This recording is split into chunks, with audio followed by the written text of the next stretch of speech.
দেশের ব্যাংক খাতে এপ্রিল-জুন প্রান্তিকের খেলাপি ঋণের নতুন হিসাব চূড়ান্ত হয়েছে মাস দুয়েক আগেই, যা প্রকাশে দরকার বাংলাদেশ ব্যাংকের গভর্নর ডক্টর আহসান এইচ মনসুরের অনুমোদন।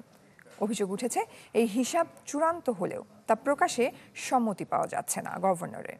এতে কেন্দ্রীয় ব্যাংকের কয়েকটি বিভাগের কাজ স্থবির হয়ে পড়েছে বলে জানিয়েছে কর্মকর্তারা। খেলাপি ঋণের তথ্য আটকে রাখাকে দুঃখজনক বলছেন বিশ্লেষকরা। মাসুমিয়ার রিপোর্ট।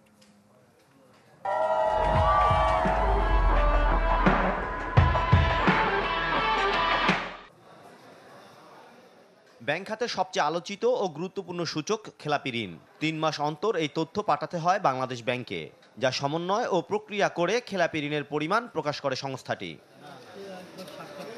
খেলাপি ঋণের সবশেষ জানুয়ারি-মার্চ প্রান্তিকের তথ্য প্রকাশ হয় জুন মাসে, আর এপ্রিল-জুনের খেলাপির তথ্য 4 মাস পার হলেও এখনও প্রকাশ করেনি বাংলাদেশ ব্যাংক। সংশ্লিষ্টরা বলছেন, প্রায় 2 মাস আগে খেলাপি ঋণের হিসাব শেষ হলেও চূড়ান্ত অনুমোদন পাওয়া যায়নি গভর্নর আহসান এইচ মনসুরের।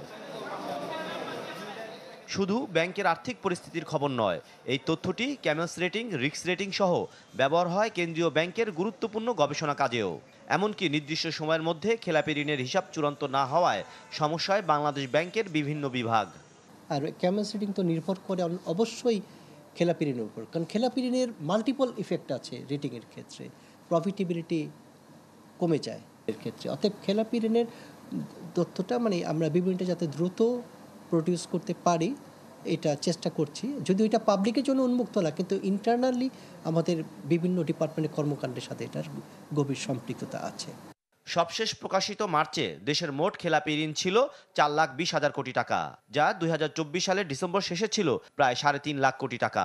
এই খেলাপি ঋণ এপ্রিল-জুনে 6 লাখ কোটি টাকা ছাড়িয়ে যাবে।